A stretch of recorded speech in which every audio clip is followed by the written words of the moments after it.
What's going on, everyone? Um, I've always wanted to make this video, but I never actually took the time to make it. And, I've been seeing this issue more frequently now within the whole HVAC, I don't know, field or community or whatever you want to call it. But it's regarding new technicians and the outlook for the HVAC field in general. But the main point I want to nail is how trade school is completely overrated, and I would not recommend it for green techs or people who are interested in going inside the field. Okay, now I want to start off by saying that there's a huge push for college, a huge push for schooling in general, trade school, whatever, vocational school, all kinds of fancy degree stuff. Okay, there's a big push for this stuff nationwide. I graduated high school 4 years ago, and at the time, literally almost everyone I knew was going to some form of college, whether it be a 4 year, 2 year community college, whatever the case may be. I don't think I know a single soul that didn't go to college. Now, the reason I'm starting off with this being said is because people now have the misconception that you have to go to school in order to get into whatever field it may be.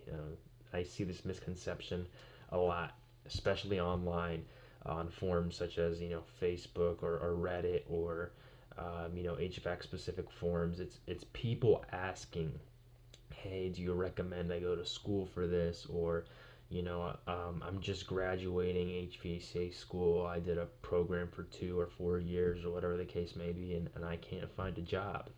Um, I've seen this countless amount of times, and it shames me that I have to say this because I don't see anyone else, saying this at all. I don't understand why, but it's mind-boggling to me how someone would go to a trade school before they even get started in the field. That's just ass backwards. It doesn't make sense. How can you apply what you're learning in your craft if you're not even in the craft to begin with? That's ass backwards. And not only that, but how are you going to go through your schooling and not even spend a single day in the field? It just doesn't make sense to me.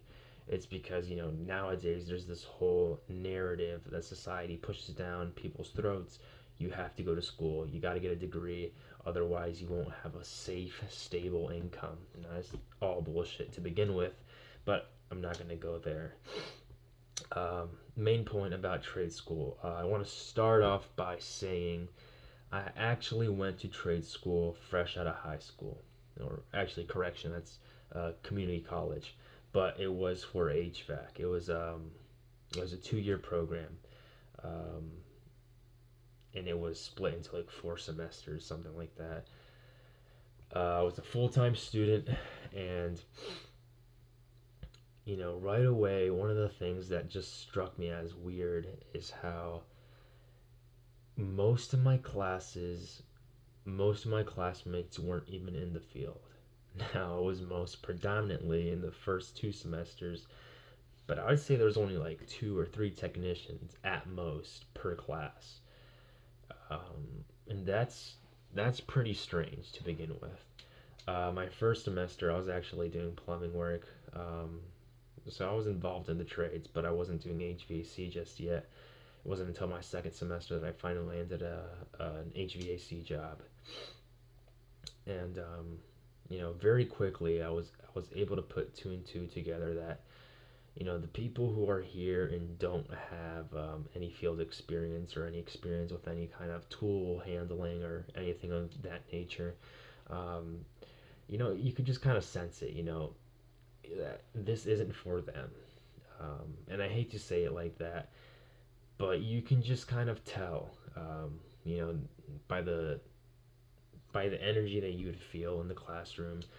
These people are in these classes, taking the time, taking the resources to get this degree, yet they've never spent a single day, using tools. So it's like they're gonna get a rude awakening once they graduate and they try to find a job. Now, I'm not saying this is the case for everyone, but there's certain people you can tell they're more caught up in the theory, the practicality, the science behind everything. And once they go into the real world and they see how the real world is, it's not all, books and answering questions of BTUs or whatever the case may be. School in general is not designed to actually educate you, okay? Um, that might confuse some of you, but the vast majority of it is just, teaching you how to become a more productive member in society so you can, generate more for the economy. And the whole basis of school is really just memorization. It's really fucking hard to fail a class, or not pass. It's most of the stuff that I was doing was, read a chapter, go over the chapter, do homework, just memorize. All the homework was verbatim from the textbook. It was just memorize, test, answer questions from the chapter, whatever the case may be. And depending on what school you go to, mine, they went off this book. So this is kind of your Bible in the trade school or whatnot. And what's the worst thing about schooling in general is the fact that they spend so much time concerned about what's in the book, talking about the book, that you rarely get any hands-on time with equipment. And now, even when I did get hands-on time with it, excuse me, burped. The whole lab time wasn't practical. Like it's not something you'd be doing on a day-to-day basis. It's not something that you'd be seeing on the field regularly. It's just familiarizing yourself with the equipment, which is fine. But then the lab tasks themselves, they were stuff that I couldn't even apply to my residential days or even now that I'm working in the commercial side of things. It's just kind of redundant stuff straight from the textbook. At least that's how it was in my school. I did want to cover a bit more on this textbook. Just the whole problem with this. If you're going to trade school, completely green, now you're getting caught up with all the theory. You're getting caught up with the science, the practicality, all this bullshit. And the reason I say it's ass backwards is because most of these students that were going into these classes, they had no experience holding tools, no identifying tools. And if a school is to truly, prepare someone for this kind of work, they should be overviewing, common hand tools, common power tools, basic construction, residential, commercial, whatever. They should be teaching you how to use a meter. They should be teaching you basic electricity, basic troubleshooting, stuff as simple as like pipe sizing, the kind of pipes you're going to be seeing on a day-to-day basis, copper, brass, stuff of that nature. Fittings as well, like, couplings, 90s, stuff like that. PVC, black pipe, just things for actual practical use. When you see these textbooks, they start showing you tools that you've never even seen in your life. And you should be familiar with how to use an impact drill, just a regular drill, hammer drills, stuff like that. And the funny thing is, like, a lot of times I see posts online that say stuff like, hey, straight out of a trade school program, have no field experience, and I'm having a hard time landing a job. I've been going to interview after interview, and it's like, dude, how can you expect to be hired, or have a higher chance of getting hired if you've never actually done the work yourself? Like, you can't possibly think that school is equivalent to real world experience. That's just not how it works.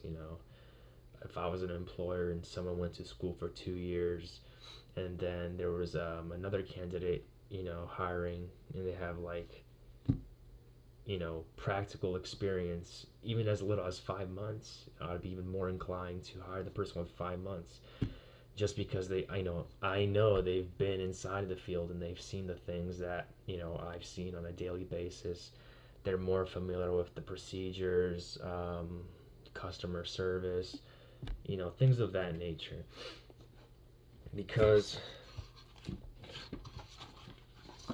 if you start to assume that you know everything just from off the textbook, or you got A's in your class or whatnot, then there's going to be a rude awakening when you get inside the real world. um, One thing that I do want to touch on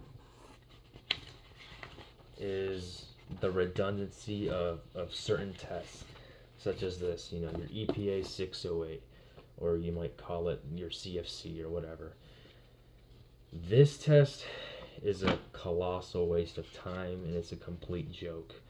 When I took this test, I believe it was 4 different parts. I think they call it the core, type 1, type 2, type 3.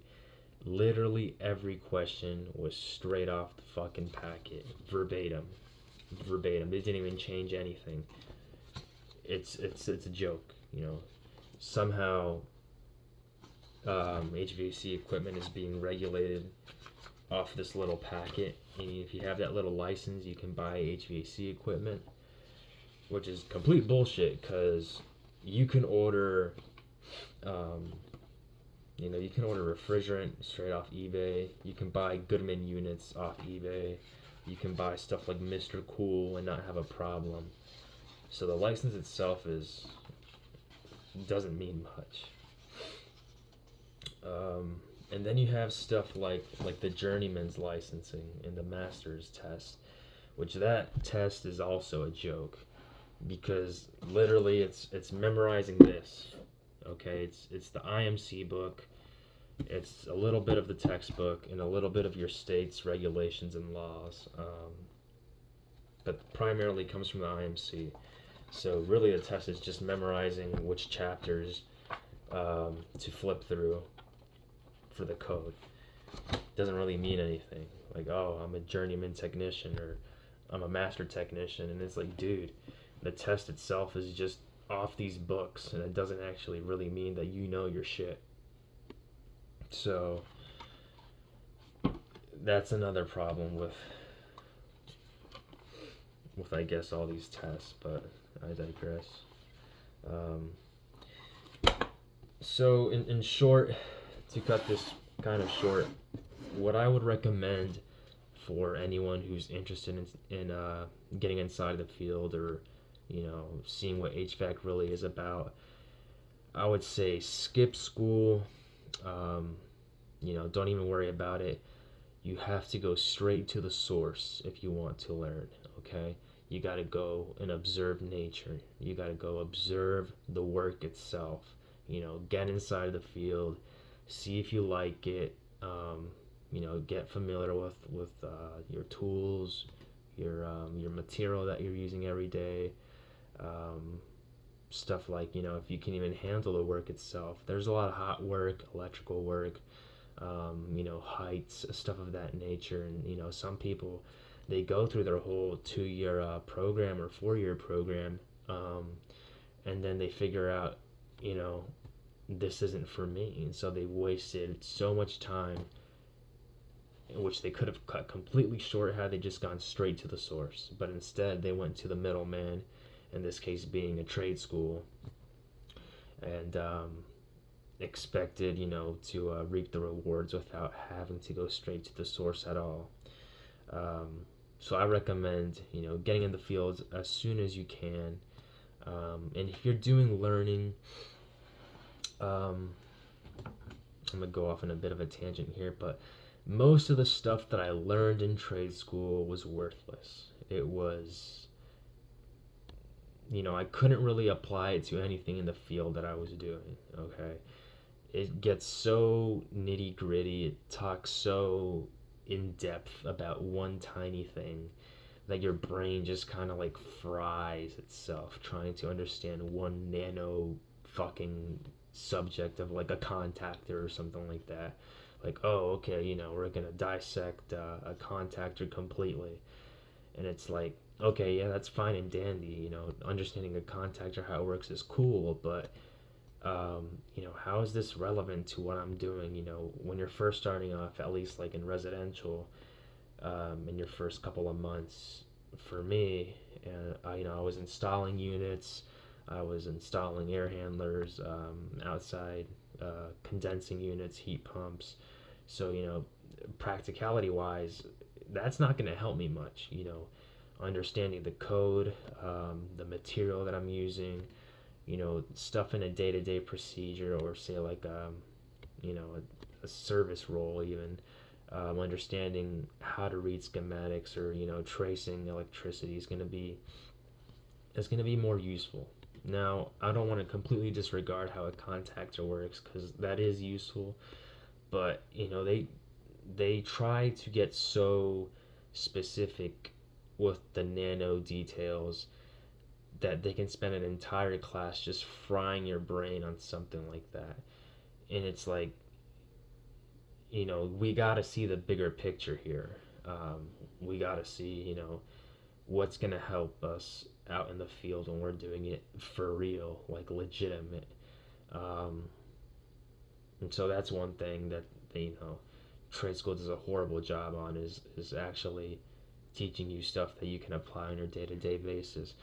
Most of my learning came from, yeah, fucking up, making mistakes, and just being there with the unit, being there running line sets, being there running piping, drains, doing new construction work, seeing how everything's kind of laid out, doing duct work, troubleshooting basic residential systems, messing with thermostats, seeing what happens when you wire it differently, just screwing around. And actually what's going to help you the most is stuff like this. So your installer's guide, this is, if you actually read this, installers, if you actually fucking read the book, that would help you a lot. And just familiarizing yourself with manufacturer specific information, and the kind of units that you're installing. It would help you when you're out there, starting up and something's not working, or in general just familiarizing yourself with what's inside of the cabinet, codes and regulations, manufacturer recommendations, stuff of that nature. This is going to help you a lot. And they have a service fax too, for troubleshooting, or if you're doing service. It's going to show you fault codes, stuff of that nature. Yeah, this is your bread and butter. There's nothing wrong with textbooks, but I would say the majority of your learning is going to come from the field. One thing I do want to say as well is, if you're gonna take advice, or you're gonna learn something from someone else, another technician, your boss, whoever, always take it with a grain of salt. I would advise you to learn the information yourself, but if you do, decide to go to man for knowledge, you have to verify it with your own eyes to see if it is true or not. Because if you are receptive to everything someone tells you in general, they can either intentionally or unintentionally deceive you. And if you now assume that's true, well, now you are consuming false information, which you might repeat to someone else, or do yourself. and now you're not doing what is true. Now you're misaligned with what's actually going to give you results. And so, verify stuff for yourself. If you have to pull up YouTube while you're at a job, I've done that plenty of times, whether it's HVAC related or not. Seeing if people have similar issues, or any advice with specific equipment that you're installing or servicing. So no shame in that.